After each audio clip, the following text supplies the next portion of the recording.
Hello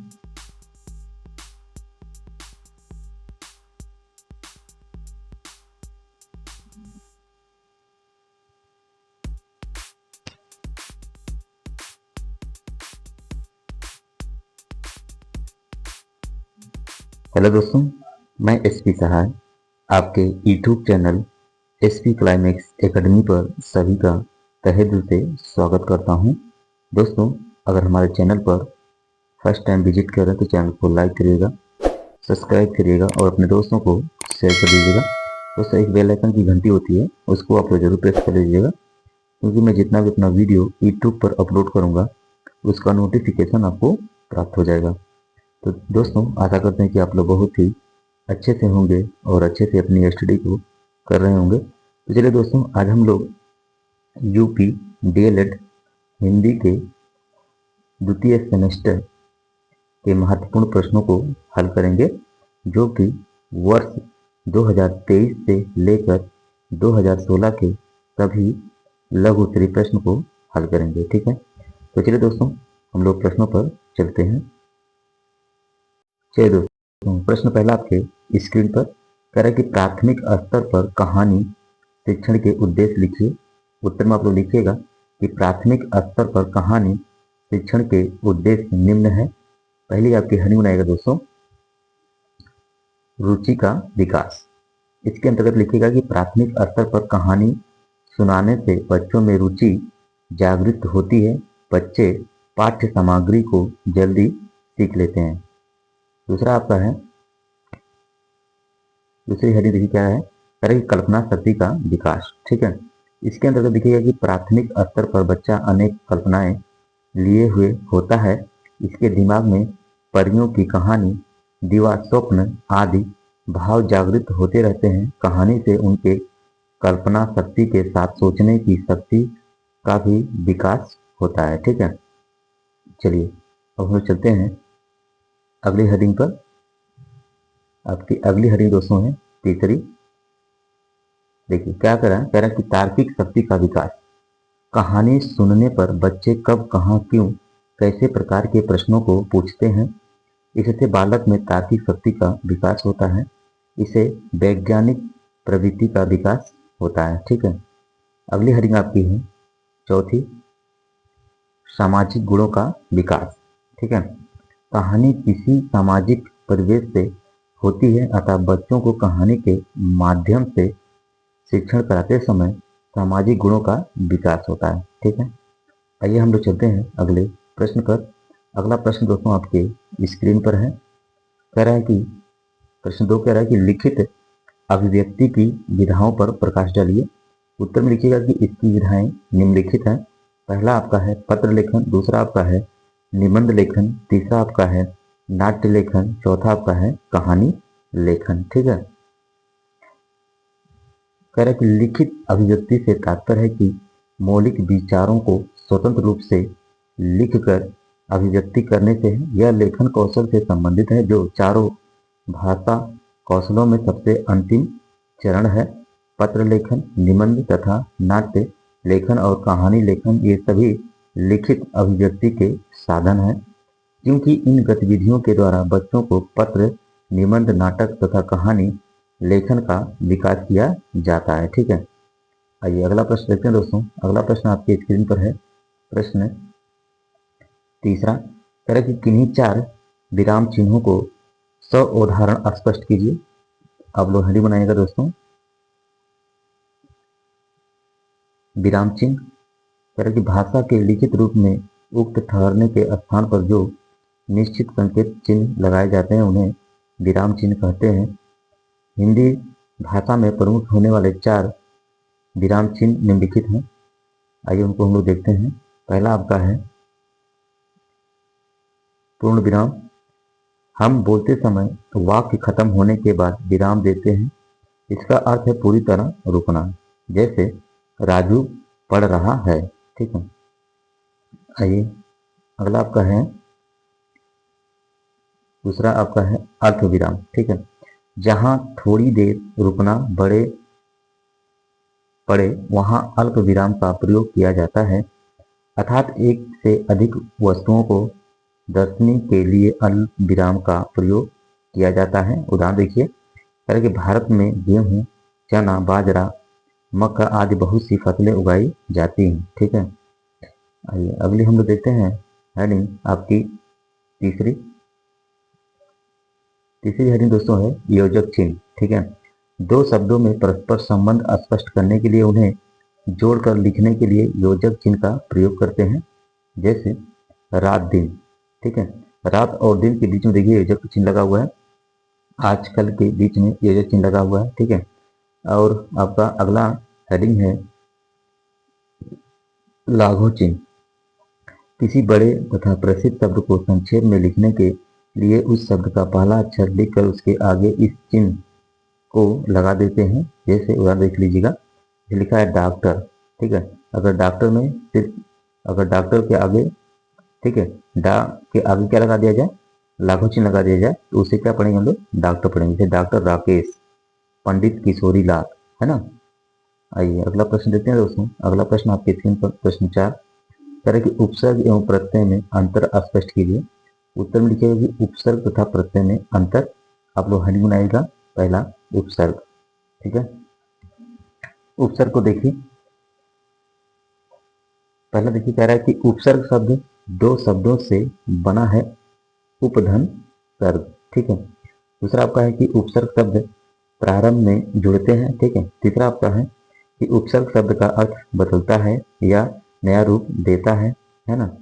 आइए चौथा देखिए क्या करा, करें कि उपसर्ग उस शब्द अथवा समूह का नाम है जिसका स्वतंत्र प्रयोग नहीं होता है एवं जिसे किसी शब्द के पूर्व कुछ सार्थक विशेषता लाने के लिए जोड़ा जाता है ना। उदाहरण देखिए क्या करा, उदाहरण में है अन्याय, उपयांग, विश्वास, निराश, प्रभाव, सम्मान आदि। ठीक है, ये सब क्या है दोस्तों, ये सब उपसर्ग के उदाहरण है। ठीक है, अन्याय में देख रहे हैं, अन्याय में आ जो है ये उपसर्ग है, उपयांग में उप आपका उपसर्ग है, विश्वास में बी जो आपका है वह उपसर्ग है, निराश में नी जो आपका उपसर्ग है, प्रभाव में प्रा आपका उपसर्ग है, और सम्मान में सम आपका उपसर्ग है। ठीक है, आप लोग समझ गए होंगे। तो आइए अब हम लोग चलते हैं अगली हेडिंग पर। अगली हेडिंग आपकी है दोस्तों प्रत्यय। चलिए प्रत्यय को देखते हैं। कह रहा है कि प्रत्यय शब्द दो शब्दों से मिलकर बना है, प्रतिधन अय।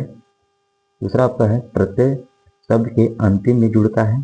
तीसरा आपका है कि प्रत्यय शब्द का रूप बदलता है तथा पूर्व शब्द से मिलता जुलता रहता है। चौथा आपका जिस शब्दांश का शब्द अथवा धातु में विधान किया जाए वह प्रत्यय कहलाता है। ठीक है, आइए इनका उदाहरण देखते हैं। इनका उदाहरण दोस्तों है लड़का, बड़ा, पढ़ना, खाना, देना, लिखना, भलाई बुराई आदि। ये सब क्या है, ये सब आपके प्रत्यय के उदाहरण हैं। ठीक है, चलिए हम लोग आगे चलते हैं। अगला प्रश्न आपकी स्क्रीन पर प्रश्न है 5। दोस्तों अगर हमारे चैनल पर फर्स्ट टाइम विजिट कर रहे हैं तो चैनल को लाइक करिएगा, सब्सक्राइब करिएगा और अपने दोस्तों को शेयर जरूर कर दीजिएगा। ठीक है, कह रहे कि अव्ययी भाव समाज की अवधारण परिभाषित लिखिए, परिभाषा लिखिए इनका। तो दोस्तों इनकी पहले आप हेडिंग बनाएगा अव्ययी भाव समाज। इसके अंदर लिखिएगा कि जिस समाज का प्रथम पद अव्यय हो तथा वह प्रधान भी हो अव्ययी भाव समास कहलाता है। अव्ययी भाव समास में प्रथम पद अव्यय का दूसरा पद संज्ञा होती है। इस समास में कभी दूसरा पद भी प्रधान होता है। ठीक है, संकेत देखिए क्या रहा है, कह रहा है कि प्रति का संकेत है कि जहां पर प्रति भर, आ, यथा, बे, नी से शुरू होने वाले शब्द क्या कहलाते हैं, अव्ययी भाव समास के अंतर्गत आते हैं। ठीक है, इनका उदाहरण देखिए, जैसे प्रतिदिन। ठीक है, प्रतिदिन में आप देख रहे हैं प्रति जो है दोस्तों आपका उपसर्ग है ना, उपसर्ग भी कह सकते हैं इसको, अव्ययी भाव समास को उपसर्ग भी कह सकते हैं। ठीक है, भरपेट, भर जो है दोस्तों ये अव्ययी भाव के हैं। आजन्म, यथाशक्ति, बेचैन, बेदाग, बेवफा, निडर, निधड़क, है ना, निर्विकार आदि। ये सब क्या है, ये सब जो है अव्ययी भाव समास के उदाहरण है। ठीक है, चलिए हम लोग चलते हैं अगले प्रश्न पर। अगला जो प्रश्न दोस्तों आपके स्क्रीन पर प्रश्न 6 कह रहा है कि सर्वनाम किसे कहते हैं, सर्वनाम के प्रकार भी लिखिए। ठीक है, तो आप लोग हेडिंग बनाएगा दोस्तों सर्वनाम। ठीक है, सर्वनाम देखिए क्या कह रहा है कि संज्ञा के स्थान पर प्रयोग किए जाने वाले शब्द सर्वनाम कहलाते हैं। ठीक है, संज्ञा के स्थान पर, ठीक है, जहां पर शब्द आते हैं वहां पर सर्वनाम कहलाते हैं। जैसे वह खेलता है, वे घर जाते हैं, मैं घर जाता हूँ, तुम विद्यालय जाते हो। ठीक है, उपयुक्त वाक्य में वह, वे, मैं, तुम सर्वनाम है। ठीक है, आइए इनके बारे में और डिटेल में जानकारी लेते हैं। देखिए हेडिंग, आप लोग एक हेडिंग बनाएगा, सर्वनाम के प्रकार। सर्वनाम मुख्य रूप से 6 प्रकार के होते हैं। ठीक है, आइए उनको देखते हैं। पहला आपका दोस्तों है पुरुषवाचक सर्वनाम। ठीक है, ये सर्वनाम किसी व्यक्ति या वस्तु के बारे में जानकारी देते हैं। उदाहरण में जैसे आपका है मैं, तुम, वह, वे, ये सब क्या है? ये सब पुरुषवाचक सर्वनाम है। दूसरा आपका है दोस्तों, दूसरी आप लोग हेडिंग बनाएगा निजवाचक सर्वनाम। ये सर्वनाम उस व्यक्ति या वस्तु को व्यक्त करते हैं जो वाक्य का हो कर्ता होता है। ठीक है, इस उदाहरण में स्वयं, अपना। ठीक है, ये सब क्या है? ये सब निजवाचक सर्वनाम के उदाहरण है। आइए अगला हम लोग देखते हैं। तीसरा आपकी हेडिंग है दोस्तों, वो है प्रश्नवाचक सर्वनाम। प्रश्न पूछने के लिए इनका प्रयोग होता है। उदाहरण जैसे कौन, क्या, किसका। ठीक है, अगला देखिए, अगली आपकी हेडिंग है चौथी, संबंधवाचक सर्वनाम। ये सर्वनाम सब संबंध का बोध कराते हैं, यानी जो एक वाक्य के हिस्से को दूसरे से जोड़ा जाता है। ठीक है, वो क्या कहलाता है? संबंधवाचक सर्वनाम कहलाता है। उदाहरण देखिए जो है, जिस, जिसे। ठीक है, ये सब क्या है? ये सब संबंधवाचक सर्वनाम के उदाहरण है। पांचवा आपकी हेडिंग है अनिश्चयवाचक सर्वनाम। ये किसी अनिश्चित व्यक्ति या वस्तु का बोध कराते हैं। उदाहरण जैसे कोई, कुछ, सभी। ठीक है, आइए अगला हम लोग देखते हैं। अगली हेडिंग दोस्तों आपकी है छठा कह रहा है कि निश्चयवाचक सर्वनाम। ये किसी निश्चित व्यक्ति या वस्तु की ओर संकेत करते हैं। उदाहरण जैसे वह, यह, वह, ये, वे। ये सब क्या है? ये सब निश्चयवाचक सर्वनाम के उदाहरण हैं। ठीक है, अब हम लोग चलते हैं दोस्तों अगले प्रश्न पर। अगला जो प्रश्न दोस्तों आपके स्क्रीन पर है, प्रश्न 7, कह रहे कि औपचारिक एवं अनौपचारिक पत्र में अंतर स्पष्ट कीजिए। ठीक है, तो आप लोग हेडिंग बनाएगा औपचारिक पत्र। ठीक है, औपचारिक पत्र में देखिए, ये पत्र उन लोगों को लिख सकते हैं जिन्हें हम जानते तक नहीं हैं। ये पत्र किसी व्यवसाय से जुड़े हुए होते हैं, जैसे प्रधानाचार्य को लिखे गए, है ना, लिखे जाने वाले पत्र जिसे हम कहते हैं प्रार्थना पत्र, कार्यालय पत्र, संपादकीय पत्र, सुझाव एवं शिकायती पत्र इत्यादि। ये सब क्या है? ये सब दोस्तों औपचारिक पत्र हैं। आइए कुछ और पत्र को देखते हैं। दूसरा आपका है ये पत्र शालीन एवं शिष्ट शैली में लिखे जाते हैं। तीसरा आपका है कि इसमें अभिवादन नहीं लिखा जाता है। चौथा आपका है यह लंबे और जटिल वाक्यों में लिखा जाता है। पांचवा है कि औपचारिक पत्र सूझबूझ तथा दिमाग से लिखे जाते हैं। ठीक है, चलिए हम लोग चलते हैं अगले पत्र पर। अगला पत्र आपका रहेगा अनौपचारिक पत्र। क्या दोस्तों? अनौपचारिक।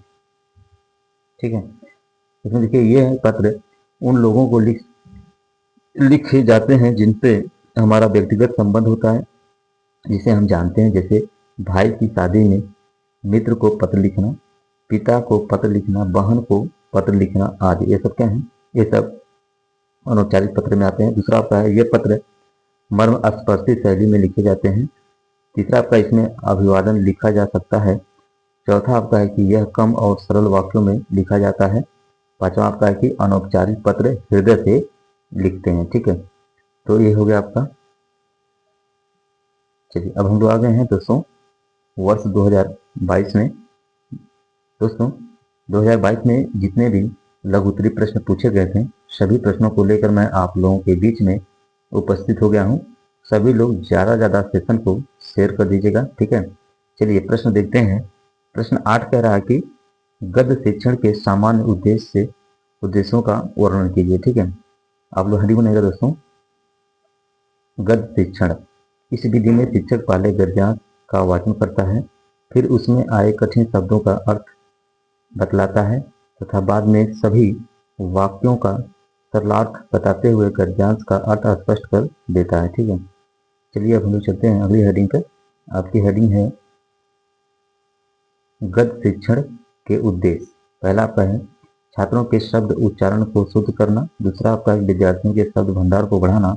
तीसरा आपका है कि भाषा से संबंधित ज्ञान में वृद्धि करना। चौथा आपका है कि छात्रों में रचनात्मक शक्ति का विकास करना। पांचवा आपका है कि छात्रों का शब्द प्रयोग, शब्द रचना, संधि, समास, उपसर्ग, प्रत्यय आदि इत्यादि का उल्लेख किया जाता है। चलिए हम लोग चलते हैं अगले प्रश्न पर। अगला जो प्रश्न दोस्तों आपके स्क्रीन पर है, प्रश्न 9, कह रहा है कि मौखिक अभिव्यक्ति तथा लिखित अभिव्यक्ति की विधाओं का वर्णन कीजिए। आप लोग हिंदी बनाइएगा दोस्तों। मौखिक अभिव्यक्ति कह रहा है कि बातचीत में सक्रिय भागीदारिता का निर्वाह करना, वाद विवाद में बेझिझक होकर बोलना, कहानी सुनकर शब्दांश दोहराना अपनी कल्पनाओं की मौखिक अभिव्यक्ति होती है। ठीक है, आइए अगली हेडिंग आप लोग बनाइएगा लिखित अभिव्यक्ति। ठीक है, वो तो मौखिक थी, अब क्या है लिखित अभिव्यक्ति। कह रहा कि लिखित अभिव्यक्ति से तात्पर्य लिखने की स्वतंत्रता, अपने समाचार पत्र छापने, अपने मन के विचार और किसी भी पार्टी, समूह, दल, संगठन को खिलाफ लिखने की सफलता तथा स्वतंत्रता और आरटीआई अभिव्यक्ति से है। ठीक है, चलिए हम लोग चलते हैं अगले प्रश्न पर। अगला प्रश्न आपके स्क्रीन पर, प्रश्न 10। दोस्तों अगर हमारे चैनल पर अगर फर्स्ट टाइम विजिट कर रहे हैं तो चैनल को लाइक करिएगा, सब्सक्राइब करिएगा और अपने दोस्तों को शेयर जरूर कर दीजिएगा। ठीक है, क्योंकि दोस्तों मैं आपके लिए काफ़ी मेहनत करता हूँ। ठीक है, तो आप लोगों का भी फर्ज बनता है कि इस सेशन को ज़्यादा से ज़्यादा शेयर कर दें। ठीक है, चलिए प्रश्न 10 देखिए क्या कह रहा है कि छात्रों में उच्चारण संबंधी सुधार हेतु 2 उपाय लिखिए। उत्तर लिखिए कि छात्रों में उच्चारण संबंधी सुधार हेतु 2 उपाय हैं। वो कौन कौन से दोस्तों? पहला आपका है ध्वनिक यंत्रों का संपूर्ण ज्ञान कराना। पालकों को यह बताना अनिवार्य है कि ध्वनियाँ कैसे बनती हैं, ध्वनियों के उच्चारण में जीभ, ओष्ठ, कंठ आदि का क्या योगदान है, अल्प प्राण एवं महाप्राण ध्वनियों में क्या अंतर है, स्वर और व्यंजन में क्या अंतर है। इन सभी तथ्यों को उसे उदाहरण देकर शिक्षा प्रदान करना या करनी चाहिए। ठीक है, आइए अगला हम लोग हेडिंग देखते हैं। दूसरी हेडिंग आपका कह रहा है कि उच्चारण प्रतियोगिताएं। कक्षा शिक्षण में मुख्यतः भाषा के कालांश में उच्चारण की प्रतियोगिताएं कराने चाहिए। कठिन शब्द श्यामपट्ट पर लिखकर उनका उच्चारण कराना चाहिए। सर्वथा युद्ध उच्चारण करने वाले छात्रों को पुरस्कृत किया जाना चाहिए। चलिए अब चलते हैं अगले प्रश्न पर। अगला प्रश्न आपके स्क्रीन पर, प्रश्न 11, कि काल किसे कहते हैं, काल के भेद लिखिए। चलिए हम लोग काल को देखते हैं। काल देखिए क्या है, हेडिंग बनाएगा। इसके अंदर लिखिएगा कि क्रिया के जिस रूप से उसके करने या होने के समय का बोध होता है उसे काल कहते हैं, है ना। हेडिंग बनाएगा दोस्तों काल के भेद। ठीक है, काल के भेद। काल के मुख्य रूप से 3 भेद होते हैं। कितने होते हैं? 3 भेद होते हैं। आइए उन तीनों भेदों को देखते हैं दोस्तों। पहला आपका है वर्तमान काल। क्रिया का वह रूप जिससे कार्य के वर्तमान समय में होने का पता चले उसे वर्तमान काल कहते हैं। जैसे राम पत्र लिखता है। ठीक है, आइए अगला हम लोग देखते हैं हेडिंग दोस्तों। अगला आपका है भूतकाल। क्रिया का वह रूप जिससे कार्य के बीते हुए समय में करने या होने का पता चले उसे भूतकाल कहते हैं। जैसे मोहन विद्यालय गया। ठीक है, अगली देखिए हेडिंग तीसरा भविष्यकाल। क्रिया का वह रूप जिससे किसी कार्य के आने वाले समय में करने या होने का पता चले उसे भविष्यकाल कहते हैं। जैसे सीता विद्यालय जाएगी। ठीक है, ये सब क्या है? ये भविष्यकाल आपका है। चलिए अब हम लोग चलते हैं अगले प्रश्न पर। अगला प्रश्न आपके स्क्रीन पर, प्रश्न 12, कह रहा है कविता शिक्षण के लिए ध्यान देने योग्य बातें से बताइए। आप लोग हेडिंग बनाइएगा दोस्तों कविता। ठीक है, कि कविता भाषा का एक ऐसा माध्यम है जिसके द्वारा भावनाएं व्यक्त की जाती हैं। इसमें रसानुभूति, भावबोध एवं सौंदर्य बोध होता है। पाठक की स्थिति या भाव के आधार पर कविता के एक से अधिक अर्थ हो सकते हैं। ठीक है, चलिए अब हम लोग चलते हैं आगे। चलिए अब लोग हेडिंग बनाएगा दोस्तों कविता शिक्षण की विशेषताएं निम्नलिखित हैं। पहला आपका है कविता में सौंदर्य तथा भावना की सहज अभिव्यक्ति होती है। दूसरा है कविता पाठक के मन को आसानी से छू जाती है। तीसरा आपका कविता में भावबोध की प्रधानता होती है। चौथा आपका कल्पना के मिश्रण से सौंदर्य चित्रण की कविता में सहज और ग्रह बनाया जाता है। पांचवा आपका कविता की लयात्मकता शब्दावली को पढ़ने के लिए सस्वर पठन अनिवार्य है। ठीक है, चलिए हम लोग चलते हैं आगे। अगला प्रश्न आपके स्क्रीन पर प्रश्न 13 तरह के पत्र लेखन की विशेषताएं बताइए।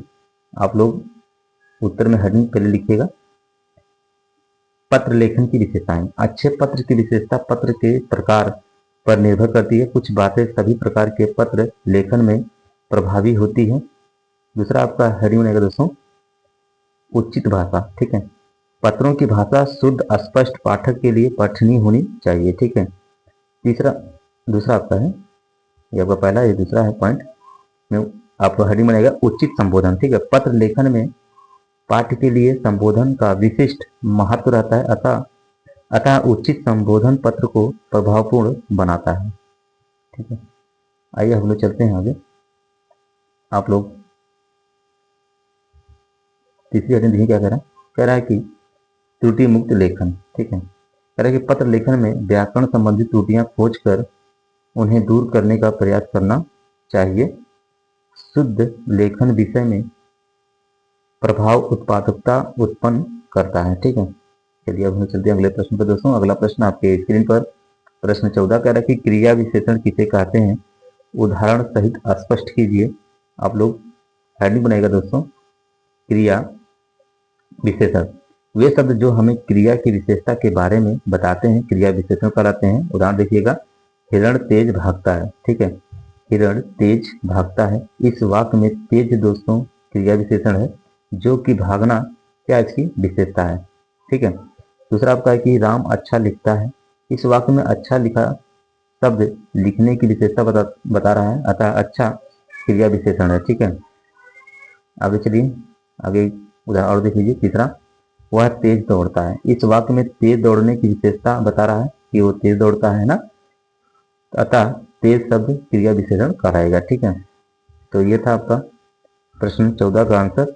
अब हम लोग आ गए दोस्तों वर्ष 2020 में। तो चलिए सभी लोग 2020 के महत्वपूर्ण प्रश्नों को हल करते हैं।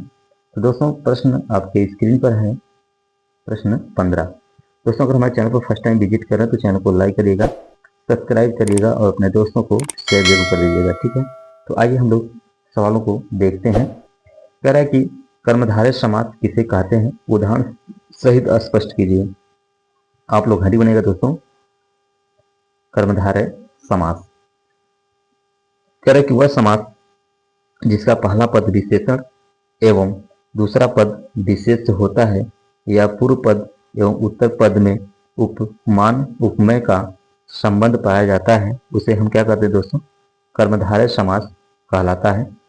उदाहरण देखिए क्या कह रहा है, उदाहरण आपका है चरण कमल, मानी कि कमल के समान चरण। ठीक है, नील गगन, नील है जो गगन, यानी कि आपका जो गगन है दोस्तों वो क्या है, वह विशेष से है। ठीक है, गगन क्या है विशेष से, और नीला क्या है विशेषण है, क्योंकि गगन की विशेषताएं बताई जा रही है।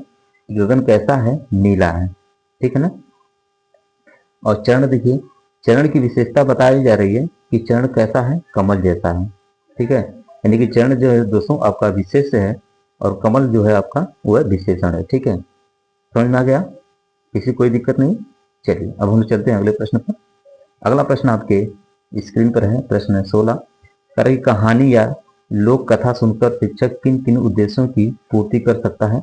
उत्तर में लिखिएगा आप लोग कि शिक्षक को कहानी कहने की तकनीकी सबसे प्रभावी शिक्षण रणनीतियों में से एक मानी जाती है। कहानी कहने की तकनीक के मुख्य लाभ हैं, क्योंकि उच्च प्रेरणा और सक्रिय भागीदारी रचनात्मकता को बढ़ावा, बच्चों के बीच सहयोग, किसी विषय की समझ को गहरा करना और ध्यान अवधि में वृद्धि करता है कि नहीं। चलिए अब हम चलते हैं अगले प्रश्न पर। अगला प्रश्न आपके स्क्रीन पर प्रश्न 17 तरह कि वाचन के दोषों को किस प्रकार दूर किया जा सकता है। उत्तर दिया कि वाचन के दोषों को दूर करने के लिए निम्नलिखित उपाय किए जा सकते हैं। पहला आपका है, हेडिंग बनाइएगा दोस्तों अस्पष्ट उच्चारण का अभ्यास। उच्चारण दोषों को दूर करने के लिए सही उच्चारण का निरंतर अभ्यास करें। इसके लिए उच्चारण से संबंधित किताबें पढ़ें या विशेषज्ञों से मार्गदर्शन लें। ठीक है, चलिए आगे चलते हैं हम लोग हैं। अगला आपका उदाहरण है दोस्तों स्वर और ध्वनि पर ध्यान दें। वाचन करते समय स्वर की स्थिरता और ध्वनि पर ध्यान दें, सही ध्वनियों का प्रयोग करने से वाचन दोषों से बचा जा सकता है। तीसरी आपकी हेडिंग है दोस्तों, वाचन की गति को नियंत्रित करें। बहुत तेज या बहुत धीमी गति से पढ़ने से अर्थ अस्पष्ट नहीं होता है। उचित गति में पढ़ने का अभ्यास करें जिससे पाठकों को सामग्री समझने में आसानी हो। चलिए अगली हेडिंग हम लोग देखते हैं। अगली हेडिंग आपकी स्क्रीन पर है। प्रश्न 17 की हेडिंग देखिए। चौथा, पंक्तियों और शब्दों को सही ढंग से जोड़ें। वाचन के दौरान वाक्यों और शब्दों को सही क्रम में और प्रवाह में जोड़ना चाहिए। इसके लिए धीरे धीरे और सावधानी पूर्वक पढ़ने का अभ्यास करें। आपका पांचवा है दोस्तों। पांचवा कह रहा है कि पाठ की समझ बढ़ाएं। वाचन दोष तब उत्पन्न होते हैं जब पाठक पाठ की सही समझ नहीं रखता। वाचन से पहले पाठ का अर्थ समझने का प्रयास करें ताकि वाचन में रुकावट ना हो। ठीक है, चलिए अब हम चलते हैं अगले प्रश्न पर। अगला प्रश्न आपके स्क्रीन पर प्रश्न 18 करें कि औपचारिक पत्रों के प्रकार लिखिए। उत्तर लिखिएगा कि औपचारिक पत्रों जैसे फॉर्मल लेटर्स कहते हैं के मुख्य रूप से निम्नलिखित प्रकार होते हैं दोस्तों। पहला आपका है प्रार्थना पत्र यानी एप्लीकेशन लेटर। यह पत्र किसी अधिकारी या संस्था से किसी प्रकार की अनुमति, सुविधा या सहायता प्राप्त करने के लिए लिखा जाता है, जैसे नौकरी के लिए आवेदन पत्र, छुट्टी के लिए प्रार्थना पत्र आदि। ये सब क्या है? ये सब प्रार्थना पत्र हैं, एप्लीकेशन लेटर हैं। चलिए अब हम लोग चलते हैं दूसरे हेडिंग पर। दूसरी हेडिंग आप लोग बनाएगा दोस्तों शिकायत पत्र। ठीक है, कंप्लेंट लेटर। इस प्रकार के पत्रों में किसी वस्तु, सेवा या व्यवहार की शिकायत की जाती है, जैसे किसी सरकारी सेवा में अव्यवस्था की शिकायत, किसी उत्पाद की खराबी की शिकायत आदि। ये सब क्या है? ये सब शिकायतें पत्र हैं। तीसरा आपका है दोस्तों हेडिंग बनाएगा आप लोग संवाद के नाम पत्र यानी लेटर टू द एडिटर। यह पत्र अखबार या पत्रिका के संपादक को किसी सामाजिक, राजनीतिक या सार्वजनिक मुद्दे पर अपनी राय व्यक्त करने के लिए लिखा जाता है ना। आइए अगली हेडिंग आपकी चौथी आपके स्क्रीन पर कह रहा है कि व्यवसायिक पत्र यानी कि बिजनेस लेटर। यह पत्र व्यापारिक उद्देश्यों के लिए लिखा जाता है, जैसे ऑर्डर देना, भुगतान की मांग, सामान की आपूर्ति आदि। ठीक है, चलिए हम लोग चलते हैं अगले प्रश्न पर। अगला आपका है प्रश्न नहीं, आपकी हेडिंग है पांचवा अनुशंसा पत्र। यह पत्र किसी व्यक्ति या के कौशल, क्षमता या पात्रता के बारे में सिफारिश करने के लिए लिखा जाता है। ठीक है, अगला देखिए छठा क्या कह रहा है दोस्तों। छठा आप हेडिंग बनेगा कि सूचना पत्र इन्फॉर्मेटिव लेटर। यह पत्र किसी जानकारी या सूचना को साझा करने के उद्देश्य से लिखा जाता है। और आपका सातवां दोस्तों धन्यवाद पत्र यानी थैंक यू लेटर। इस पत्र का उद्देश्य किसी के प्रति कृतज्ञता प्रकट करना होता है। चलिए अब हम लोग चलते हैं अगले प्रश्न पर। अगला प्रश्न आपके स्क्रीन पर प्रश्न 19 कह रहा है हिंदी में किस विराम चिन्हों का प्रयोग होता है? संक्षिप्त विवेचना कीजिए। हेडिंग बनेगा दोस्तों विराम चिन्ह। विराम चिन्हों को साधारण भाषा में रुकना कहते हैं, जो लिखते, बोलते या पढ़ते समय रुकने का संकेत देता है या विराम के लिए प्रयोग किए जाते हैं, उन्हें विराम चिन्ह कहते हैं। दोस्तों आइए हम लोग विराम चिन्ह के बारे में डिटेल से जानते हैं। आप लोग हेडिंग बनाइएगा विराम चिन्ह के प्रकार। पहला आपका है अल्पविराम, दूसरा आपका है अर्धविराम, तीसरा आपका है पूर्ण विराम, चौथा आपका है उपविराम, पांचवा आपका है प्रश्नवाचक चिन्ह, छठा आपका है विस्मयादिबोधक चिन्ह। ठीक है, आइए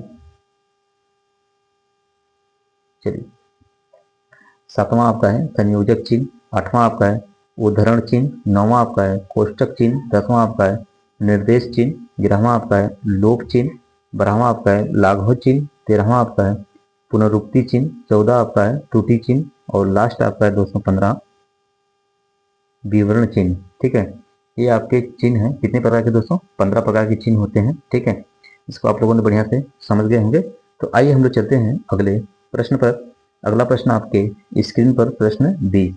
दोस्तों अगर हमारे चैनल को फर्स्ट टाइम विजिट करें तो चैनल को लाइक करिएगा, सब्सक्राइब करिएगा और अपने दोस्तों को शेयर जरूर कर दीजिएगा। ठीक है, क्योंकि मैं आपके लिए काफ़ी दोस्तों मेहनत करता हूँ, तो आप लोगों का भी कुछ फर्ज बनेगा कि सर को ज़्यादा से ज़्यादा चैनल को लाइक कर दीजिए, सब्सक्राइब कर लीजिए और अपने दोस्तों को शेयर कर दीजिए। ठीक है, तरह के उच्चारण के विभिन्न भेदों को लिखिए। आप लोग हेडिंग बनाइएगा उच्चारण। चलिए हेडिंग बनेगा उच्चारण, ठीक है। तरह के मुख से अक्षरों को बोलना उच्चारण कहलाता है। मुख के जिस भाग से वर्णों का उच्चारण किया जाता है वह भाग उस वर्ण का उच्चारण स्थान कहलाता है, ठीक है। आपको हम बताएंगे हम डिटेल में। कह रहा है कि मूल रूप से वर्णों के उच्चारण स्थान निम्न हैं। आइए उनको हम देखते हैं बढ़िया से। चलिए चलिए दोस्तों, पहला आपका है दोस्तों कंठ। कंठ का मतलब होता है दोस्तों ना, जो कंठ के द्वारा बोला जाए, जैसे क, ख, ग, घ, अंग, आ, हा। ये सब क्या है दोस्तों, ये आपके कंठ वर्ण है, ठीक है, जिनको हम कंठ के द्वारा बोलते हैं, ठीक है। आप जब बोलेंगे ना, किसी आईने के सामने जाइएगा, शीशा, ठीक है, दर्पण के सामने आप जाइएगा, उसके सामने आप लोग बोलिएगा। जब आप बोलेंगे और अपने हाथ को, ठीक है, अपने मुंह के सामने करिएगा और बोलिएगा क, ख, ग, घ, आ, हा। अगर ऐसा शब्द जब आप बोलेंगे वर्ण, ठीक है, तो आपको कंठ के द्वारा निकलेगा, ठीक है। तो आप समझ जाइएगा कि आप क्या करें, कंठ के द्वारा उसको बोलें, इसलिए वो कंठ वर्ण कहलाएंगे, ठीक है। चलिए दूसरा आपका है दोस्तों तालु, ठीक है। तालु जो आपके वर्ण हैं वो कौन से हैं, वो हैं आपके चा, छ, जा, झ, इया, छोटी, बड़ी, सा, या।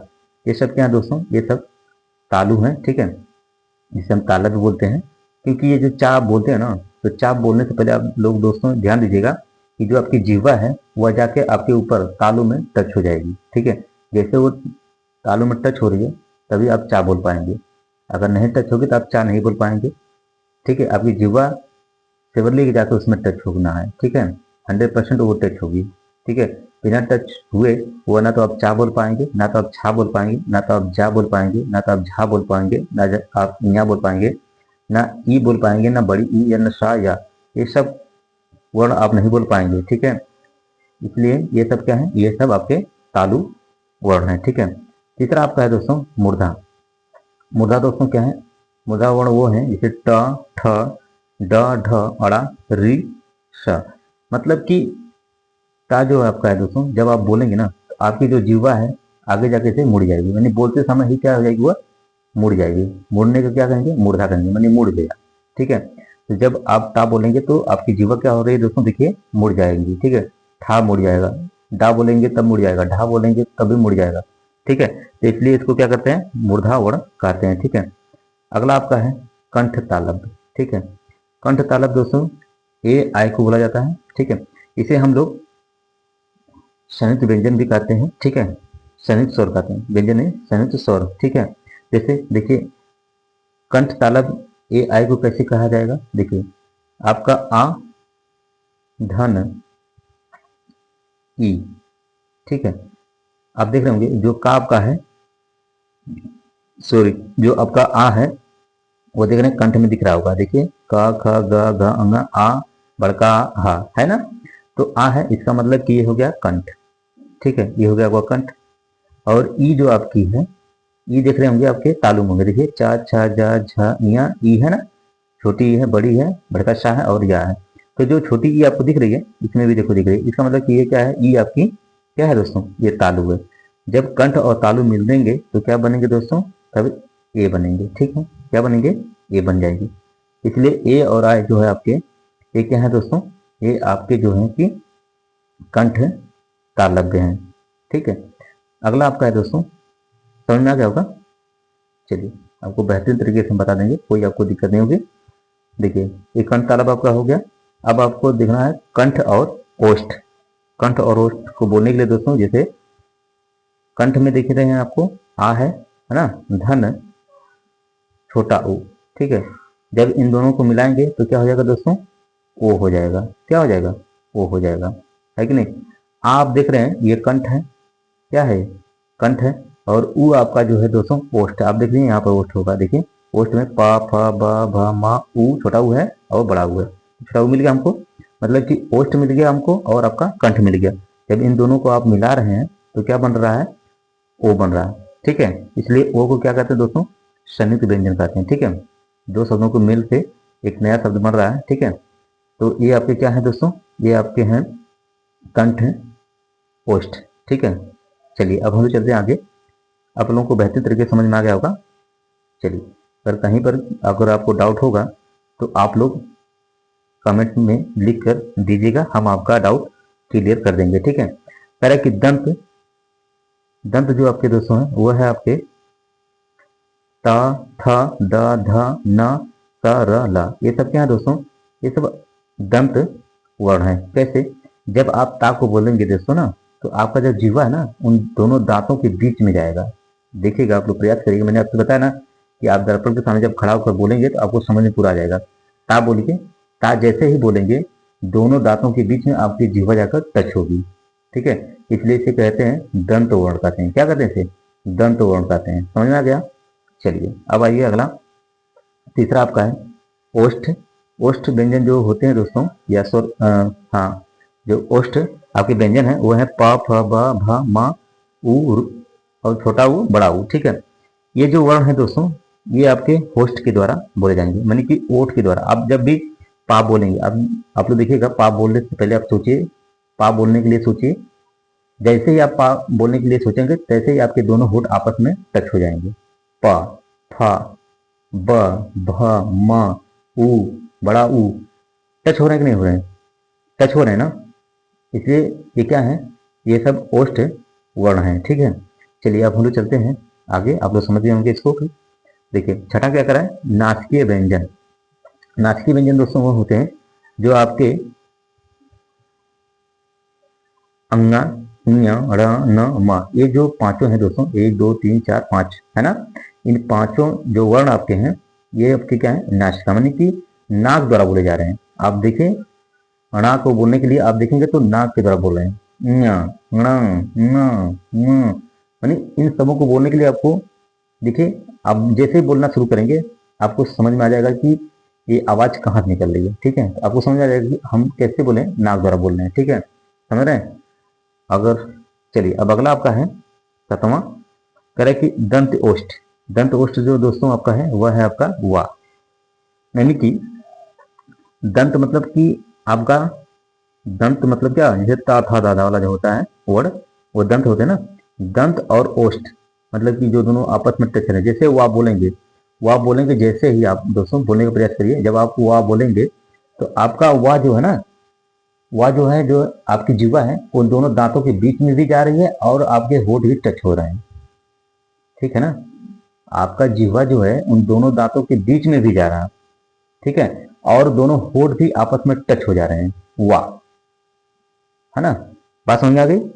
चलिए ये सब प्रैक्टिकली चीजें हैं, आप लोग प्रैक्टिकल करिएगा तो आपको बेहतरीन तरीके से समझ में आ जाएगा। तो मुझे नहीं लगता कि आपको कहीं पर प्रॉब्लम हुई होगी। अगर मान लीजिए प्रॉब्लम हुई भी होगी तो आप लोग कमेंट में जरूर बताइएगा कि हमको दिक्कत हो रही है यहाँ पर, ये कैसे हो गया, ये कैसे आ गया, ठीक है। तो सारी चीजें, ठीक है, सारी चीजों का डाउट जो आपके अंदर रहेगा वो मैं आपको तुरंत सॉल्व कर दूंगा, ठीक है। और आप लोग ज्यादा लाइव जुड़ने का प्रयास किया करें, ठीक है, क्योंकि मैं शाम 6:30 पर, ठीक है, शाम 6:30 PM, ठीक है, मैं डेली आप लोगों के बीच में आता हूँ। तो आप लोगों का फर्ज बनता है कि आप लोग ज़्यादा से ज़्यादा सेशन से जुड़ने का प्रयास करें, ठीक है, और अपने दोस्त यार नात रिश्तेदारों को भी जोड़ने का प्रयास करें, ठीक है, क्योंकि मैं जितना भी दोस्तों पढ़ा रहा हूँ ना, सभी प्रश्न इंपॉर्टेंट हैं।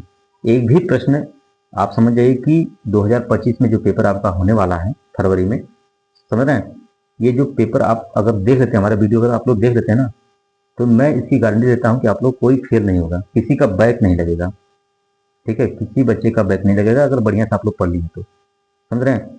2-3 बार देख लीजिएगा, एक बार से नहीं होगा ना, जानते हैं कोई भी चीज़ एक बार में समझ नहीं आएगी। आप लोग वीडियो को 2-3 बार देखिएगा, समझ में आ जाएगा, ठीक है, समझ रहे हैं कि नहीं। तो चलिए देरी ना करते हम लोग अगले सवालों पर चलते हैं। आप लोगों को अब तो समझ में आ गया होगा, तो आइए अगला हम लोग सवाल देख लेते हैं दोस्तों। अब अगला प्रश्न आपके स्क्रीन पर, प्रश्न 21, करा लिखित अभिव्यक्ति के मुख्य कौन कौन से साधन हैं। उत्तर में लिखिएगा कि लिखित अभिव्यक्ति के मुख्य साधन निम्नलिखित हैं। पहला है आपका निबंध, ठीक है, निबंध में आप लोग लिखिएगा कि यह एक व्यवस्थित और विस्तृत रूप में किसी विषय पर अपने विचारों को प्रस्तुत करने का साधन है, ठीक है।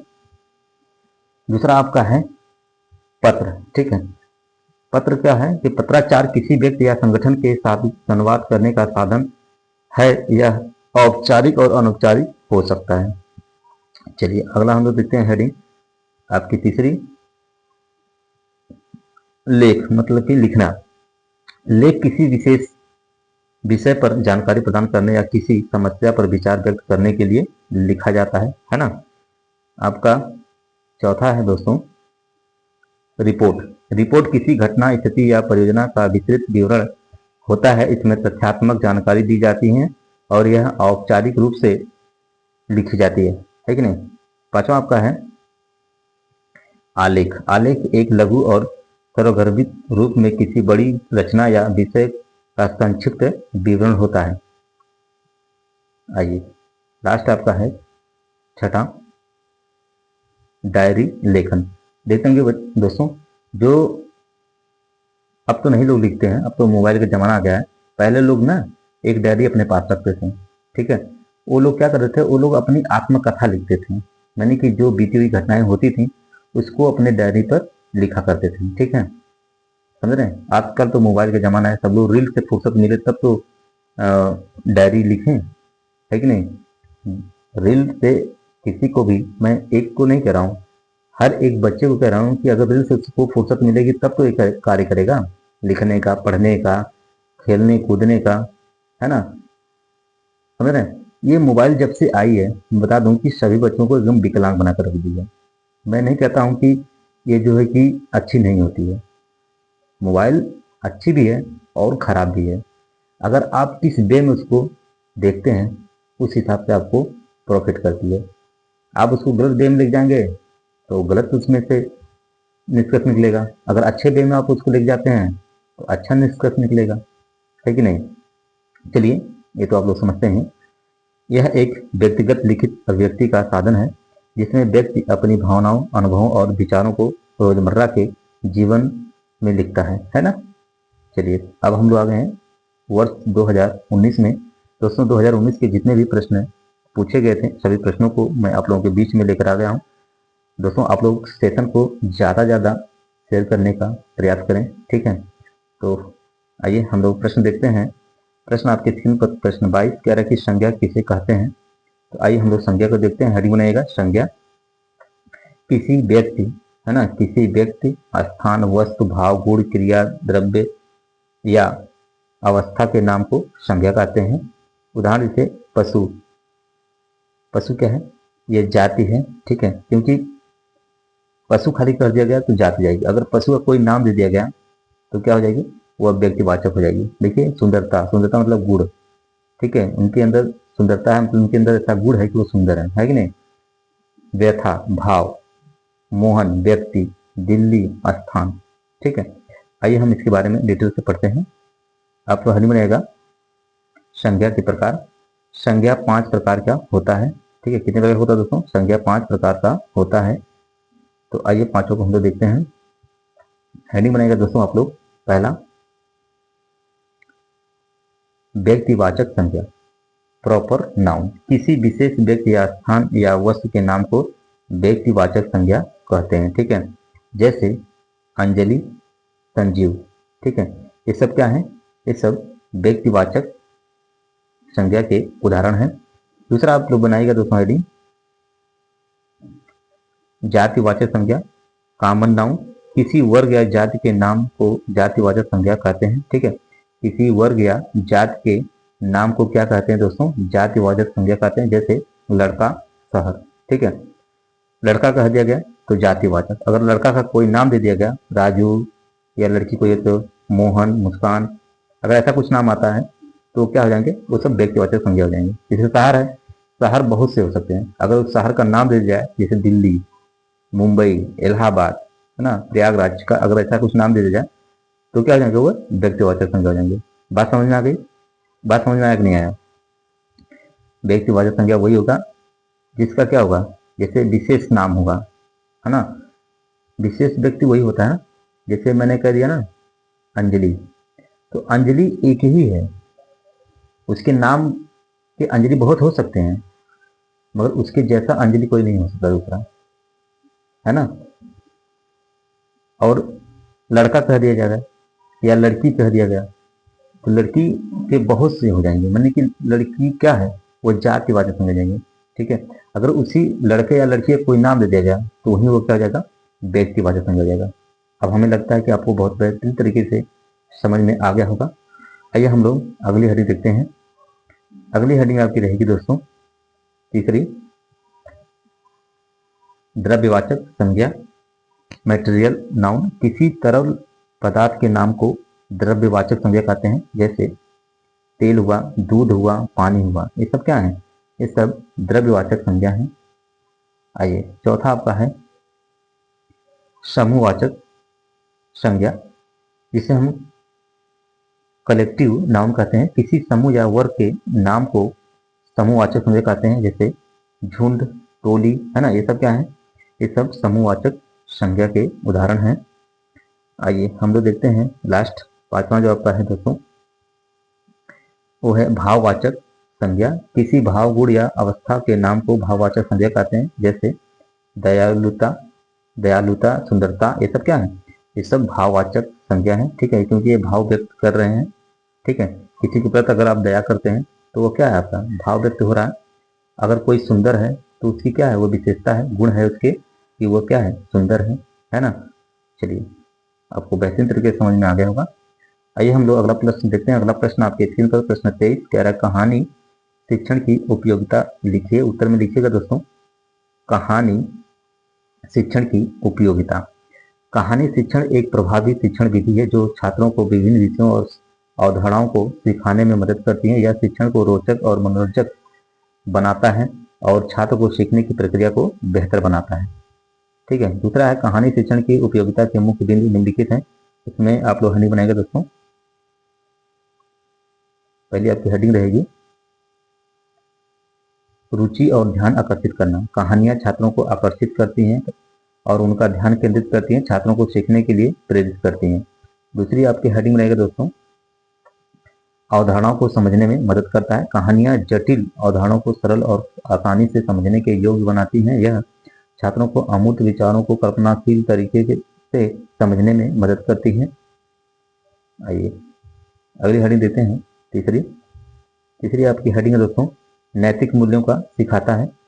कहानियां जो है छात्रों को अच्छे और बुरे के बीच का अंतर सिखाता है कि नहीं। चौथा आपका है दोस्तों, सृजनात्मकता और कल्पनाशीलता को बढ़ावा देता है। कहानियां छात्रों की कल्पनाशीलता और सृजनात्मकता को बढ़ावा देती है। यह उन्हें नए विचारों को सोचने और नए तरीकों से समस्याओं को हल करने के लिए प्रेरित करती है। आइए आगे हम लोग देखते हैं दोस्तों। साथ हमारा तबीयत थोड़ा सा ठीक नहीं है इस समय, तो गला मेरा सूख जा रहा है। जब सूख रहा है गला ना, तो हमारे जो होठ हैं वो क्या हो जा रहे हैं, चिपक जा रहे हैं आपस में, तो लड़खड़ा जा रहे हैं वर्ड। जो मैं वर्ड बोलना चाह रहा हूँ वो मेरा वर्ड लड़खड़ा जा रहा है ना। तो आप लोग समझ जाइएगा कि मैं कितना दिक्कत में हूँ। फिर भी मैं आप लोगों को पढ़ा रहा हूँ क्योंकि मेरा फर्ज है। जब मैंने ये जिम्मेदारियाँ ली पढ़ाने के लिए, ठीक है, तो मैं सोचा कि मुझे कुछ भी हो जाए मगर मैं आप लोगों को पढ़ाऊँगा। ठीक है, आप लोगों के लिए मैं मेहनत करूँगा। ठीक है, और मेरे मेहनत के साथ साथ आप लोगों को भी दोस्तों मेहनत करना पड़ेगा। ठीक है, क्योंकि आप लोग मेहनत नहीं करेंगे ना तो मेरा मेहनत करना व्यर्थ हो जाएगा। ठीक है, मैं जितना भी वीडियो यूट्यूब पर अपलोड कर दूं उसका कोई मतलब नहीं है जब तक आप लोग पढ़ेंगे नहीं उसको। ठीक है, जब तक आप लोग पढ़ेंगे नहीं उसका कोई मतलब नहीं है, चाहे मेरी वीडियो चाहे किसी का भी वीडियो हो, है कि नहीं। आप लोग उसको पढ़िए, उसको समझिए, फिर उसके बाद अप्लाई करिए अपने परीक्षा में।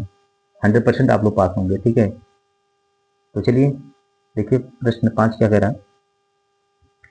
प्रश्न 5 में हेडिंग 5 आपकी है, भाषा कौशल में सुधार करता है। कहानियां छात्रों की शब्दावली, व्याकरण और समझने की क्षमता में सुधार करती है कि नहीं। चलिए अब हम लोग चलते हैं अगले प्रश्न पर। अगला प्रश्न आपके स्क्रीन पर प्रश्न 24 तरह के उपसर्ग तथा प्रत्यय में अंतर स्पष्ट करना है। उपसर्ग तथा प्रत्यय में अंतर, हेडिंग रहेगा उपसर्ग। दोस्तों ये प्रश्न देखिए रिपीट हो रहा है। पहला आपका है उपसर्ग शब्द 2 शब्दों से बना है। ठीक है, उपधन सर्ग। दूसरा आपका है उपसर्ग शब्द का प्रारंभ में जुड़ते हैं। ठीक है, तीसरा आपका है कि उपसर्ग शब्द का अर्थ बदलता है या नया रूप देता है। चौथा ये कह रहा है कि उपसर्ग उस शब्द अथवा समूह का नाम है जिसका स्वतंत्र प्रयोग नहीं होता एवं किसी शब्द के पूर्व कुछ सार्थक विशेषता लाने के लिए जोड़ा जाता है। ठीक है, उदाहरण देख लीजिए, अभी क्लियर हो जाएगा। अन्याय, उपयांग, विश्वास, निराश, प्रभाव, सम्मान आदि, ये सब क्या है दोस्तों? ये सब उपसर्ग के उदाहरण हैं। आइए हम लोग देखते हैं आगे। अगली आपको हेडिंग बनाएगा प्रत्यय। अंतर्गत है कि प्रत्यय शब्द दो शब्दों से मिलकर बना है, प्रत्य धन आय। दूसरा आपको प्रत्यय शब्द के अंतिम में जुड़ता है। तीसरा आपका प्रत्यय शब्द रूप बदलता है या पूर्व शब्द से मिलता जुलता रहता है। चौथा, आप जिस शब्दांश का शब्द अथवा धातु में विधान किए जाए वह प्रत्यय कहलाता है ना। उदाहरण देख लीजिए इसका कि लड़का, बड़ा, पढ़ना, खाना, देना, लिखना, भलाई, बुराई आदि, ये सब क्या है? ये सब प्रत्यय के उदाहरण है। ठीक है, चलिए हम लोग चलते हैं आगे। अगला प्रश्न आपके स्क्रीन पर दोस्तों, प्रश्न 25 दोस्तों का चैनल पर फर्स्ट टाइम विजिट करें तो चैनल को लाइक करिएगा, सब्सक्राइब करिएगा और अपने दोस्तों को शेयर जरूर कर दीजिएगा। कह रहा है कि पूर्ण विराम तथा अल्प विराम में अंतर स्पष्ट करना आपको है। उत्तर में लिखिएगा कि पूर्ण विराम तथा अल्प विराम में अंतर। पूर्ण विराम और अल्प विराम दो महत्वपूर्ण विराम चिन्ह हैं जिनका उपयोग वाक्यों में अर्थ और स्पष्टता लाने के लिए किया जाता है। पूर्ण विराम और अल्प विराम में निम्न अंतर है। आपको हेडिंग बनाएगा पूर्ण विराम। ठीक है, इसके अंतर्गत लिखिएगा कि पूर्ण विराम का उपयोग वाक्य के अंत में किया जाता है। दूसरा है कि यह दर्शाता है कि वाक्य पूर्ण हो गया है और अगला वाक्य शुरू हो रहा है। उदाहरण देख लीजिए कि जैसे राम ने खाना खा लिया, वह स्कूल गया, यह एक सुंदर दिन है। ठीक है, आइए हम लोग देखते हैं अगली हेडिंग अल्प विराम। अल्प विराम का उपयोग वाक्य के बीच में किया जाता है। यह दर्शाता है कि वाक्य में एक छोटा सा विराम है। उदाहरण देख लीजिएगा, कह रहा है कि मुझे कल, देखिए कल के बाद मुझे फल अल्प विराम का चिन्ह लगा। फिर कह रहा है सब्जियां और दूध खरीदना है। वह थक गया था, अल्प विराम, इसलिए वह सो गया। फिर कल के बाद विराम लगाया गया, अल्प विराम, मैं अपने दोस्त से मिलने जा रहा हूँ। ठीक है, चलिए अब हम लोग चलते हैं अगले प्रश्न पर। अगला प्रश्न आपके स्क्रीन पर प्रश्न 26 हिंदी शिक्षण में मौन वाचन के महत्व पर प्रकाश डालिए। चलिए दोस्तों हम लोग देखते हैं मौन वाचन के बारे में। उत्तर में लिखिएगा कि हिंदी शिक्षण में मौन वाचन का महत्वपूर्ण स्थान है। यह एक ऐसा कौशल है जो छात्रों को भाषा के अर्थ और भाव को समझने में मदद करता है। ठीक है, मौन वाचन के महत्व निम्नलिखित हैं। मौन वाचन के महत्व निम्नलिखित हैं। आइए उसके बारे में हम देखते हैं। पहला आपका है दोस्तों, हेडिंग बनाएगा पढ़ने की गति में वृद्धि। मौन वाचन में छात्र बिना शब्दों को बोले सीधे उनके अर्थ को समझने पर ध्यान केंद्रित करते हैं। इससे उनकी पढ़ने की गति में वृद्धि होती है। दूसरा आपका हेडिंग है दोस्तों बेहतर एकाग्रता। मौन वाचन से ध्यान केंद्रित करने की क्षमता विकसित होती है क्योंकि पाठक को आस पास को वातावरण से ध्यान अभंग नहीं होता है। चलिए हम लोग चलते हैं अगली हेडिंग। तीसरी आपकी हेडिंग है दोस्तों समझ में वृद्धि। मौन वाचन से पाठक को पाठ को समझने में मदद मिलती है क्योंकि वे शब्दों पर ध्यान केंद्रित कर सकते हैं और उनका अर्थ समझ सकते हैं। चौथी आपकी हेडिंग है दोस्तों शब्द भंडार में वृद्धि। मौन वाचन से नए शब्दों को सीखने और अपने शब्द भंडार को बढ़ाने में मदद मिलती है। आइए लास्ट अगर देखते हैं पांचवा दोस्तों। पांचवा हेडिंग अभी कह रही कि आत्मविश्वास में वृद्धि। मौन वाचन से आत्मविश्वास बढ़ता है जो पाठ को पढ़ने और समझने में सक्षम बनाता है। चलिए अगला प्रश्न देखते हैं। अगला प्रश्न आपके स्क्रीन पर प्रश्न 27 कह रहा है कि पुरुषवाचक सर्वनाम किसे कहते हैं? उदाहरण सहित स्पष्ट कीजिए। आप लोग हेडिंग लिखिएगा कि सर्वनाम संज्ञा के स्थान पर आने वाले शब्दों को सर्वनाम कहते हैं, जैसे तुम, हम, आप, उसका आदि। ठीक है, सर्वनाम के 6 भेद होते हैं। आइए उन 6 भेदों को देखते हैं दोस्तों।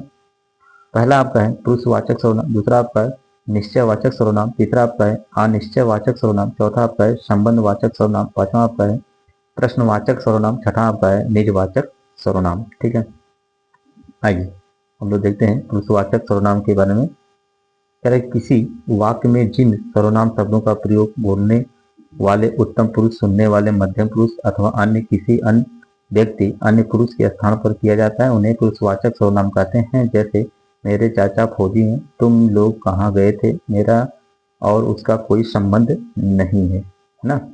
चलिए अब हम लोग चलते हैं अगले प्रश्न पर। अगला प्रश्न आपके स्क्रीन पर, प्रश्न 28। किसी एक राष्ट्रीय पर्व पर अपने शब्दों में स्वतंत्र अभिव्यक्ति प्रस्तुत कीजिए। तो आइए हम लोग 15 अगस्त यानी स्वतंत्रता दिवस के बारे में जानते हैं। यह एक ऐसा दिन है जो हमें उन स्वतंत्रता सेनानियों की याद दिलाता है जिन्होंने हमारे देश को आज़ादी दिलाने के लिए अपना सब कुछ बलिदान कर दिया। यह एक ऐसा दिन है जो हमें अपने स्वतंत्रता की कीमत समझने और उनकी रक्षा करने की प्रेरणा देता है। आज हम एक स्वतंत्र देश में रहते हैं जहां हम अपने विचारों को स्वतंत्रता से व्यक्त कर सकते हैं, हम अपने पसंद के अनुसार जीवन जी सकते हैं। यह सब हमारे स्वतंत्रता सेनानियों के बलिदान के कारण संभव हुआ है। लेकिन स्वतंत्रता केवल एक अधिकार नहीं है, यह एक कर्तव्य भी है। हमें अपनी स्वतंत्रता का उपयोग देश का विकास और उन्नति के लिए करना चाहिए। हमें एक ऐसे भारत का निर्माण करना चाहिए जो सभी के लिए समानता, न्याय और स्वतंत्रता का प्रतीक हो। चलिए दोस्तों, अब हम लोग आ गए हैं वर्ष 2017 में। दोस्तों 2017 में जितने भी प्रश्नोत्तरी प्रश्न पूछे गए थे, सभी प्रश्नों को लेकर मैं आप लोगों के बीच में आ गया हूँ। तो दोस्तों आप लोग हमारे सेशन को ज़्यादा से ज़्यादा शेयर करिए और अपने दोस्तों को जरूर शेयर करिए, ठीक है। चलिए हम लोग प्रश्नों को देखते हैं। प्रश्न 29 कह रहा है गद्य और पद में अंतर लिखिए। गद्य और पद में अंतर, गद्य और पद में निम्नलिखित अंतर है दोस्तों। पहला आप लोग हरी बनाएगा गद्य, ठीक है। चलिए पहले हम लोग गद्य के बारे में जानते हैं। कह रहा है कि गद्य भाषा का वह रूप है जो सामान्य बोलचाल में प्रयुक्त होता है। दूसरा कह रहा है कि गद्य में लयबद्धता एवं छंद योजना नहीं होती है। तीसरा आपका कि गद्य में वाक्यों की रचना लचीली होती है और उनकी लंबाई भिन्न हो सकती है। चौथा आपका गद्य का उपयोग विभिन्न प्रकार की रचनाओं में किया जाता है, जैसे कि कहानियां, उपन्यास, निबंध, समाचार पत्र, ये सब में क्या किया जाता है, प्रयोग किया जाता है। चलिए पांचवा आपका है गद्य के विचारों को स्पष्ट और सरल तरीके से व्यक्त किया जाता है। आइए अब हम लोग देखते हैं अगली हेडिंग पद। पद के बारे में जानिए। कह रहा है कि पद भाषा वह रूप है जो लयबद्ध और छंदबद्ध है। दूसरा आपका है पद में छंद योजना होती है जिससे यति, मात्रा और तुकबंदी शामिल होते हैं। चलिए तीसरा देखते हैं हम लोग। तीसरा कह रहा है कि पद में वाक्यों की रचना निश्चित होती है और उनकी लंबाई समान होती है। चौथा आपका है कि पद का उपयोग विभिन्न प्रकार की रचनाओं में किया जाता है, जैसे कि कविताएं, गीत, नाटक आदि में, ठीक। पांचवा आपका है कि पद में भावनाओं को प्रभावशाली तरीके से व्यक्त किया जाता है। चलिए हम लोग चलते हैं अगले प्रश्न पर। अगला जो प्रश्न दोस्तों आपके स्क्रीन पर, प्रश्न 30। दोस्तों अगर हमारे चैनल को फर्स्ट टाइम विजिट करें तो चैनल को लाइक करिएगा, सब्सक्राइब करिएगा और अपने दोस्तों को शेयर जरूर कर दीजिएगा। कह रहा है कि मौखिक अभिव्यक्ति के साधन लिखिए। आप लोग हरी बनाइएगा दोस्तों। मौखिक अभिव्यक्ति के साधन। मौखिक अभिव्यक्ति के अंतर्गत हम अपने विचारों, भावनाओं और अनुभवों को दूसरे के सामने प्रस्तुत करते हैं। मौखिक अभिव्यक्ति के कुछ प्रमुख साधन निम्नलिखित हैं। पहला है आपका दोस्तों भाषण। भाषण एक औपचारिक तरीका है जिसमें हम किसी विषय पर अपने विचारों को प्रस्तुत करते हैं। दूसरा आपका है वाद विवाद। वाद विवाद में दो या दो से अधिक व्यक्ति किसी विषय पर अपनी बात करते हैं। वाद विवाद में तर्क, वाद प्रतिवाद और विचारों का आदान प्रदान होता है। चलिए अगली हम लोग हेडिंग देखते हैं तीसरी, कहानी सुनाना। कहानी सुनाना एक मनोरंजक तरीका है जिसमें हम अपनी कल्पनाशीलता और भाषा कौशल का उपयोग करते हैं। चौथा आपका है गायन। गायन भावनाओं को व्यक्त करने का एक प्रभावशाली तरीका है। पांचवा आपका है अभिनय। अभिनय में हम अपनी आवाज, शरीर की भाषा और चेहरे के भावों को व्यक्त करते हैं। अभिनय से हम दूसरों को अपनी भावनाओं और विचारों को समझाते हैं। चलिए दोस्तों छठा देख लीजिए क्या कह रहा है। छठी आप लोग हरी बनेगा चर्चा। इसके अंदर लिखिएगा कि चर्चा में व्यक्ति किसी विषय पर अपनी राय और विचारों का आदान प्रदान करते हैं। मौखिक अभिव्यक्ति के साधन हमारे जीवन में महत्वपूर्ण भूमिका निभाते हैं। चलिए अब अगले प्रश्न पर चलते हैं। अगला प्रश्न आपके स्क्रीन पर, प्रश्न 31 कह रहा है कहानी शिक्षण की उपयोगिता पर संक्षिप्त लेख लिखिए। तो आपको हनी बनाएगा कहानी शिक्षण की उपयोगिता।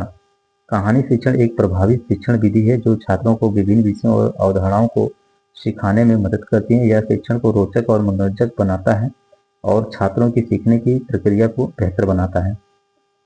कहानी शिक्षण की उपयोगिता के मुख्य बिंदु निम्नलिखित हैं। आइए उनको देखते हैं दोस्तों। पहला आप लोग हेडिंग बनाएगा, रुचि और ध्यान आकर्षित करना। कहानियां छात्रों को आकर्षित करती हैं और उनका ध्यान केंद्रित करती हैं, छात्रों को सीखने के लिए प्रेरित करती हैं। चलिए दूसरी हेडिंग आप लोग बनाएगा, अवधारणाओं को समझाने में मदद करता है। कहानियां जो है जटिल अवधारणाओं को सरल और आसानी से समझने के योग्य बनाती हैं। यह छात्रों को अमूर्त विचारों को कल्पनाशील तरीके से समझने में मदद करती है। तीसरा आपका हेडिंग है दोस्तों, नैतिक मूल्यों को सिखाता है। कहानियां जो है छात्रों को अच्छे और बुरे के बीच का अंतर सिखाता है। चलिए अगली हेडिंग आपकी स्क्रीन पर, चौथा कह रहा है कि सृजनात्मकता और कल्पनाशीलता को बढ़ावा देता है। कहानियां जो है छात्रों की कल्पनाशीलता और सृजनात्मकता को बढ़ावा देती है। यह उन्हें नए विचारों को सोचने और नए तरीकों को समस्याओं को हल करने के लिए क्या करता है, प्रेरित करती है या करते हैं, है ना। और आपका है पांचवा, भाषा कौशल में सुधार करता है। कहानियां जो है छात्रों की शब्दावली, व्याकरण और समझने की क्षमता में क्या करता है, सुधार करता है। चलिए हम लोग चलते हैं अगले प्रश्न पर। अगला प्रश्न आपके स्क्रीन पर, प्रश्न 32 कह रहा है क्रिया विशेषण किसे कहते हैं, उदाहरण सहित स्पष्ट करिए। तो आप लोग हेडिंग लिखिएगा दोस्तों, क्रिया विशेषण। वह शब्द जो हमें क्रिया की विशेषता के बारे में बताते हैं वे शब्द क्रिया विशेषण कहलाते हैं। क्रिया विशेषण अविकारी शब्द होते हैं, अर्थात इनमें लिंग, वचन, कारक आदि के अनुसार कोई परिवर्तन नहीं होता है। क्रिया विशेषण प्रायः क्रिया से पहले आते हैं, लेकिन कुछ मामलों में क्रिया के बाद या वाक्य के आरंभ में भी आ सकते हैं। क्रिया विशेषण वाक्य में क्रिया विशेषण अन्य किसी विशेषण या विशेषण वाक्यांश को स्पष्ट करते हैं। धीरे धीरे, तेज आदि शब्द चलना, दौड़ना, बढ़ना आदि क्रियाओं की विशेषता बताने का कार्य करते हैं। ये सब क्रिया विशेषण कहलाते हैं। उदाहरण देख लीजिएगा आप लोग, वह धीरे धीरे चलता है। जो धीरे धीरे आपका है ना दोस्तों, ये क्या है, क्रिया विशेषण है। धीरे धीरे क्या है, ये क्रिया विशेषण है, चलने की विशेषता बता रहा है। दूसरा देखिए, कह रहा है कि पिता तेज दौड़ता है। तेज जो है क्रिया विशेषण है, दौड़ने की विशेषता बता रहा है। तीसरा आपका कि वह प्रतिदिन पूजा करता है। प्रतिदिन जो दोस्तों है वो आपकी क्रिया विशेषण है, पूजा करने की क्या कर रहा है, विशेषता बता रहा है।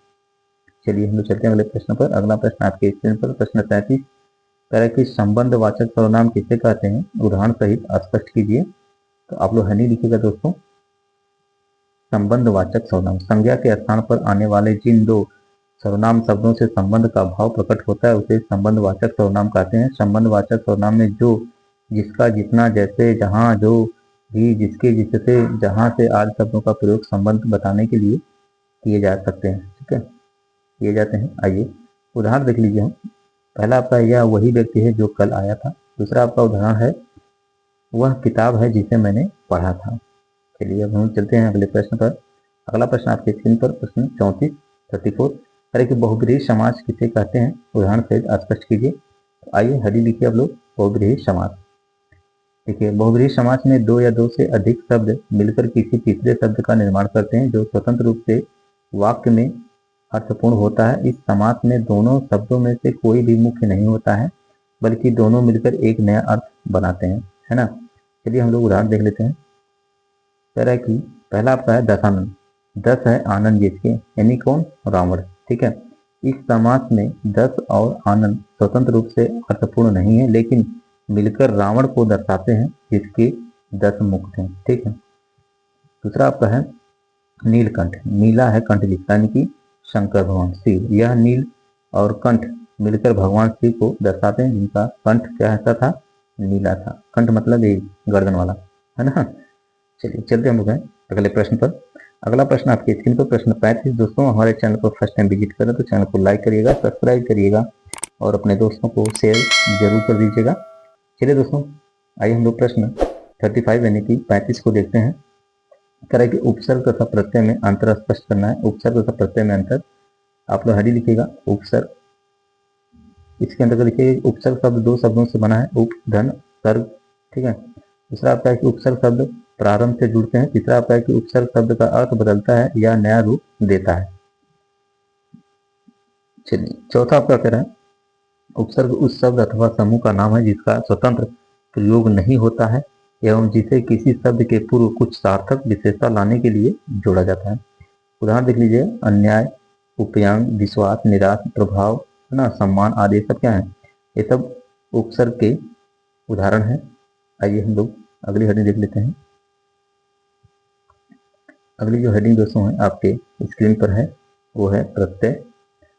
कह रहा है कि प्रत्यय शब्द दो शब्दों से मिलकर बना है, प्रत्य धन अय। दूसरा आपका कि प्रत्यय शब्द के अंतिम में जुड़ता है, प्रत्यय शब्द के अंतिम में जुड़ना। तीसरा आपका कि प्रत्यय शब्द का रूप बदलता है तथा पूर्व शब्द से मिलता जुलता रहता है। चौथा आपका कि जिस शब्दांश का शब्द अथवा धातु में विधान किया जाए वह प्रत्यय कहलाता है। उदाहरण देख लीजिएगा आप लोग।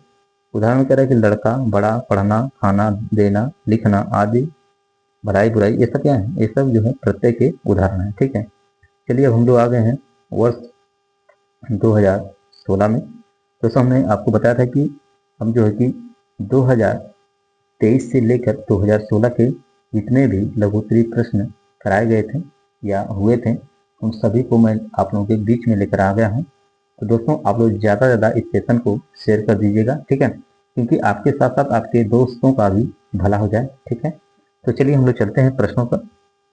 आइए प्रश्न देखते हैं दोस्तों। प्रश्न आपका आपके स्क्रीन पर प्रश्न 36 कह रहा है कि क्रिया विशेषण किसे कहते हैं, उदाहरण देकर स्पष्ट कीजिए। ठीक है, क्रिया विशेषण देखिए क्या कह रहा है। ठीक है दोस्तों, प्रश्न बार बार रिपीट हो रहा है, ये मैं आपको गारंटी के साथ बता सकता हूँ कि जो आपका 2025 में 12 जो फरवरी में होने वाला एग्जाम है, ठीक है, उसमें जरूर आएंगे। ठीक है, ये तो 100% हमको पूरा पता चल गया है कि ये प्रश्न जरूर आएंगे आपको, समझ गए कि नहीं, क्योंकि ये प्रश्न हर साल पूछा जा रहा है। तो 100% है कि 25 में भी पूछेगा, है कि नहीं। तो आप लोग एक भी प्रश्न मिस मत करिए और सारे प्रश्नों को देखिए। ठीक है, ये नहीं कि एक दो प्रश्न देखें उसके बाद हटाओ वीडियो को, नहीं, पूरा देखिए आप लोग। ठीक है, जितने भी प्रश्न है सभी प्रश्नों को बेहतरीन तरीके से देखिए और जहां पर आपको कहीं पर डाउट दिखे आप लोग जरूर बताइएगा। ठीक है, आप कमेंट जरूर करिए, मैं उस कमेंट के रिप्लाई जरूर दूंगा। ठीक है, ये मेरी गारंटी है। तो चलिए प्रश्न को देखते हैं। कह रहा है कि क्रिया विशेषण वे शब्द होते हैं जो क्रिया की विशेषता बताते हैं, वे क्रिया के कैसे, कब, कहाँ, कितना, क्यों आदि का बोध कराते हैं। आइए उदाहरण देते हैं। उदाहरण देखिए, पहला कह रहा है कि वह तेज दौड़ता है, ये क्या है, रीतवाचक क्रिया विशेषण है। दूसरा आपका कि वह कल आएगा, यानी कि कालवाचक क्रिया विशेषण है। तीसरा आप क्या है कि वह यहाँ बैठा है, यानी स्थानवाचक क्रिया विशेषण है। चौथा है कि वह बहुत पढ़ता है, यानी कि परिणामात्मक परिणामवाचक क्रिया विशेषण है। आइए हम लोग चलते हैं अगले प्रश्न पर। अगला प्रश्न आपके स्क्रीन पर है प्रश्न 37 कह रहा है कि गद्य शिक्षण के सामान्य उद्देश्यों का वर्णन कीजिए। उत्तर लिखिएगा कि गद्य शिक्षण के सामान्य उद्देश्य निम्नलिखित हैं। पहला आप लोग हेडिंग बनाइएगा दोस्तों, भाषा ज्ञान का विकास। गद्य शिक्षण का मुख्य उद्देश्य छात्रों में भाषा ज्ञान का विकास कराना। गद्य को पढ़कर छात्र विभिन्न प्रकार के शब्दों और वाक्यों से परिचित होते हैं, जिससे उनका शब्द भंडार और भाषा कौशल विकसित होता है। आइए अगली हेडिंग हम लोग देखते हैं। हेडिंग आपकी रहेगी दूसरी हेडिंग देखिए दोस्तों, क्या कह रहा है आपका, कह रहा है कि विचारों और भावनाओं को व्यक्त करने की क्षमता का विकास। कह रहा है गद्य शिक्षण के द्वारा छात्रों में विचारों और भावनाओं को व्यक्त करने का क्षमता का विकास होता है। तीसरी आपकी दोस्तों हेडिंग रहेगी कल्पनाशीलता और रचनात्मकता का विकास। गद्य शिक्षण का उद्देश्य छात्रों में कल्पनाशीलता और रचनात्मकता का विकास करना है, जिससे नई चीजों को सोचने और बनाने में सक्षम होते हैं। चलिए हम लोग चलते हैं अगले हेडिंग पर। अगली जो आपकी हेडिंग है वो है हेडिंग 4। कह रहा है कि सामाजिक और नैतिक मूल्यों का विकास। गद्य शिक्षण के द्वारा छात्रों में सामाजिक और नैतिक मूल्यों का विकास होता है, जिससे वे अच्छे और बुरे का अंतर समझने और अच्छे नागरिक बनने में सक्षम होते हैं। लास्ट आपका है 5वां, कह रहा है कि मनोरंजन और आनंद। गद्य शिक्षण के द्वारा छात्रों को मनोरंजन एवं आनंद प्राप्त होता है। चलिए हम लोग चलते हैं अगले प्रश्न पर। अगला प्रश्न आपके स्क्रीन पर प्रश्न 38 देखिए क्या कह रहा है। कह रहा है कि वाक्य किसे कहते हैं, साधारण स्पष्ट कीजिए। उत्तर में लिखिएगा कि शब्दों का ऐसा समूह होता है जो किसी वर्ण अर्थ को व्यक्त करता है। इसमें कम से कम एक कर्ता और एक क्रिया होनी चाहिए। साधारण शब्दों में कहा जाए तो शब्दों के सार्थक समूह को वाक्य कहते हैं। व्याकरण की दृष्टि से एक शुद्ध वाक्य निर्माण में निम्नलिखित गुणों का होना आवश्यक होता है। आइए देखिए, पहला कह रहा है कि आकांक्षा, दूसरा कह रहा है आपका योग्यता, तीसरा कह रहा है कि निकटता, चौथा आपका है पदक्रम, पांचवा आपका है अन्वय। आइए उदाहरण देखते हैं हम लोग हैं। उदाहरण देखिए दोस्तों, कह रहा है कि लड़का दौड़ता है। यह वाक्य एक कर्ता लड़का है, कर्ता कौन है? लड़का है, और एक क्रिया क्या कर रहा है? दौड़ता है से बना है। दूसरा आपका है मैंने एक किताब पढ़ी। इस वाक्य में एक कर्ता जो है मैंने है, मैंने जो क्या है वो कर्ता है, क्रिया पढ़ी जाती है, और किताब क्या है? संज्ञा से बना है। ठीक है, चलिए हम लोग चलते हैं अगले प्रश्न पर। अगला प्रश्न आपके स्क्रीन पर प्रश्न 39 कह रहा है कि उपकार, अनुपम, उपेक्षा, खग शब्दों के दो दो पर्यायवाची शब्द को लिखना है। ठीक है, तो आप लोग हरी लिख लीजिएगा दोस्तों पर्यायवाची शब्द। पहला आपका है उपकार। उपकार लिखिएगा भलाई, परोपकार। ठीक है, ये कह रहा है कि दो दो पर्यायवाची। अब इसमें तो ज्यादा हम आपको बता दे रहे हैं क्योंकि आप लोग बढ़िया से इसको देख लीजिएगा। ठीक है, इसको बहुत ही बढ़िया देख लीजिएगा। भलाई, परोपकार, कृतज्ञता, एहसान, परमार्थ, आभार। ठीक है, अनुपम में देखिए अनूठा, अद्भुत, अनोखा, अप्रीतम, अद्वितीय, अतुलनीय, अनुपेय। आपका उपेक्षा, अनादर, तिरस्कार, अवहेलना, अवमानना, अपमान, उदासीनता। खग माने पक्षी होता है, पक्षी, पंछी, नभचर, पखेरु, द्यूज, चिड़िया, बिहग, ये सब क्या है? ये सब खग के पर्यायवाची शब्द हैं। चलिए आते हैं हम लोग आगे। अगला प्रश्न आपके स्क्रीन पर है दोस्तों, प्रश्न 40। दोस्तों अगर हमारे चैनल को फर्स्ट टाइम विजिट करें तो चैनल को लाइक करिएगा, सब्सक्राइब करिएगा और अपने दोस्तों को शेयर जरूर कर दीजिएगा। ठीक है, करें कि समाज किसे कहते हैं? बहुविधि समाज के दो उदाहरण लिखिए। समाज के बारे में पहले आप हरी बनाएगा, इसके अंदर लिखिएगा कि समाज का तात्पर्य है संक्षिप्तीकरण होता है, अर्थात छोटा रूप। जब दो या दो से अधिक शब्दों से मिलकर जो नया शब्द बनाता है उसे समास कहते हैं। जैसे समास विग्रह, सामाजिक पद, जैसे रसोई के लिए घर, ये क्या आपका समास विग्रह किया गया है रसोई के लिए घर, तो उसका क्या हो जाएगा? रसोई घर, यानी कि सामाजिक पद क्या हो जाएगा? सामासिक पद जो होगा आपका वो रसोई हो जाएगा। हाथ के लिए कड़ी, मतलब कि हथकड़ी। ठीक है, राज का पुत्र, राज का पुत्र मन की राजपुत्र। समझ आ गया? चलिए आगे चलते हैं हम लोग। आगे है दोस्तों आपका हिंदी में समास 6 भेद माने जाते हैं। पहला आपका है अव्ययीभाव समास, दूसरा आपका है तत्पुरुष समास, तीसरा आपका है कर्मधारय समास, चौथा आपका है द्विगु समास, पांचवा आपका है द्वंद्व समास, और आपका लास्ट है दोस्तों बहुव्रीहि समास। ठीक है, ये 6 जो है आपके समास हैं। ठीक है, चलिए हम लोग चलते हैं आगे। आइए हम लोग बहुव्रीहि हेडिंग बनाते हैं। ठीक है, बहुव्रीहि समास में कोई भी पद प्रधान नहीं होता है। इसमें दो पद मिलकर तीसरे पद का निर्माण करते हैं, अर्थात तीसरा पद प्रधान होता है। इसमें क्या होता है दोस्तों? बहुव्रीहि समास में तीसरा पद प्रधान होता है। ठीक है, इसे बहुव्रीहि समास कहते हैं। जैसे उदाहरण देख लीजिएगा, गजानन, गज का आनंद है अर्थात गणेश जी। तीसरा त्रिनेत्र, तीन है नेत्र जिसके अर्थात शिव यानी शंकर भगवान। पीताम्बर, पीले हैं वस्त्र जिसके अर्थात कृष्ण मानी कि श्री कृष्ण जी।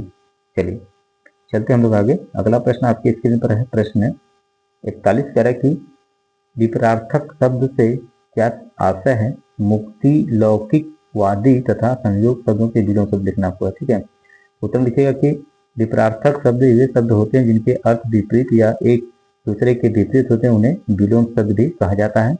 एक और उदाहरण लिखेगा शब्द, एक और लिखेगा विलोम। ठीक है, इस शब्द का यहाँ विलोम है आपका, लिखा गया है मुक्ति, तो मुक्ति क्या होगा?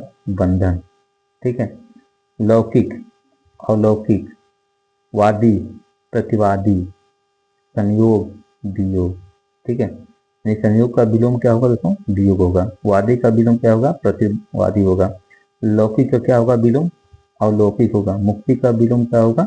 बंधन होगा। ठीक है, चलिए अब लोग चलते हैं अगले प्रश्न पर। अगला प्रश्न आपके स्क्रीन पर है दोस्तों, प्रश्न 42। दोस्तों ये सेशन का लास्ट क्वेश्चन है, सभी लोग इस सेशन को ज़्यादा से ज़्यादा शेयर कर दीजिए, और फिर भी कहीं पर आपको डाउट हो आप लोग कमेंट में जरूर कमेंट करिए, ठीक है। उस डाउट का क्लियर किया जाएगा, ठीक है। चलिए देखिए प्रश्न 42 क्या कह रहा है कि भाषा शिक्षण में मौन वाचन का क्या महत्व है, संक्षेप में लिखिए। उत्तर में लिखिएगा कि भाषा शिक्षण में मौन वाचन का महत्व। मौन वाचन भाषा शिक्षण का एक महत्वपूर्ण पहलू है जिसमें शामिल है। हेडिंग लिखिएगा पहला बनाकर अपना, पहली आपकी हेडिंग रहेगी पढ़ने की गति और धारा प्रवाह में वृद्धि होती है। मौन वाचन से छात्रों को शब्दों को पहचानने और उनका अर्थ समझने में तेजी लाने में मदद मिलती है, जिससे उनकी पढ़ने की गति और धारा प्रवाहता में वृद्धि होती है। समझ रहे हैं, मौन वाचन में बहुत ज्यादा सुधार होता है। देखिए अवधारणा में सुधार, यानी कि मौन वाचन छात्रों को पाठ पर ध्यान केंद्रित करने और मुख्य विचारों को समझने में मदद करता है, जिससे उनकी अवधारणा में सुधार होता है। चलिए अगली हेडिंग हम लोग देख लेते हैं। अगली हेडिंग आपकी है तीसरी। तीसरा कह रहा है कि शब्द भंडार का विकास, यानी मौन वाचन छात्रों को नए शब्दों से भी परिचित कराता है और उन्हें अनेक अर्थ समझने में मदद करता है। चौथा बनाएगा एकाग्रता में वृद्धि। मौन वाचन में छात्रों में एकाग्रता विकसित करने और उन ध्यान केंद्रित करने में मदद करता है। पांचवा आपका है आत्मविश्वास में वृद्धि, यानी मौन वाचन छात्रों को अपनी पढ़ने की क्षमता में आत्मविश्वास विकसित करने में मदद करता है। ठीक है, तो ये था दोस्तों प्रश्न 42 के आंसर। तो दोस्तों अब यहीं पर हमारा सेशन समाप्त होगा।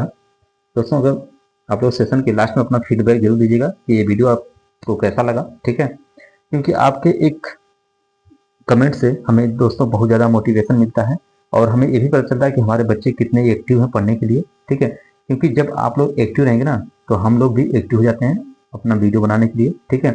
क्योंकि वीडियो बनाने का ध्येय यही है कि जो बच्चा नहीं पढ़ पा रहा, जिससे जिसके पास सीरीज नहीं है, मान लीजिए उसके पास पैसे नहीं है कि वो सीरीज खरीद पाए, है ना, तो हमारा वीडियो देखे। वैसे आप लोग नेट डलाते हैं मोबाइल में, फोन रिचार्ज करेंगे तो नेट ऑटोमेटिक आपको मिलेगा, ठीक है। कोई ऐसा रिचार्ज नहीं है जिसमें आप रिचार्ज करें और आपको नेट ना मिले। तो उस नेट का जो रिचार्ज आपको मिल रहा है, ठीक है, तो आप उसका बढ़िया से सदुपयोग करें ना। वीडियो देखिए हमारा, उस पर जाइए। जो अभी नए बच्चे हैं हमारे चैनल पर अगर, तो अपने हमारे चैनल पर जाइए, लाइक करिए, सब्सक्राइब करिए और अपने दोस्तों को शेयर कर दीजिए। नहीं समझ में आ रहा तो लिखिए, ठीक है, एसपी क्लाइमेक्स एकेडमी, ठीक है, यूट्यूब पे जाइए और लिखिए उसे एसपी क्लाइमेक्स एकेडमी, ठीक है, वो आ जाएगा। उसको आप लोग जाकर तुरंत लाइक कर दीजिए, उस पर सब्सक्राइब करिए, बेल आइकन घंटे तो उसको प्रेस कर लीजिए। जब उसको प्रेस किए रहेंगे ना तो जितना भी मैं अपना वीडियो यूट्यूब पर अपलोड करूंगा उसका नोटिफिकेशन आपको पहले मिल जाएगा, ठीक है। जैसे मैं वीडियो अपना चालू करूँगा तैसे ही आपके मोबाइल पर वो मैसेज आ जाएगा, ठीक है, तुरंत मैसेज आ जाएगा कि भाई ऑनलाइन होने वाले हैं, ठीक है। तो सभी लोग ज़्यादा से ज़्यादा सेशन में जुड़िए और सेशन को लाइक सब्सक्राइब करिए बढ़िया से, ठीक है, समझ रहे कि नहीं। तो चलिए दोस्तों आप लोग मेरी बातों को समझ गए होंगे बढ़िया से। तो चलिए सभी को मेरी तरफ से जय हिंद, जय भारत, थैंक फॉर वॉचिंग, सभी को गुड नाइट।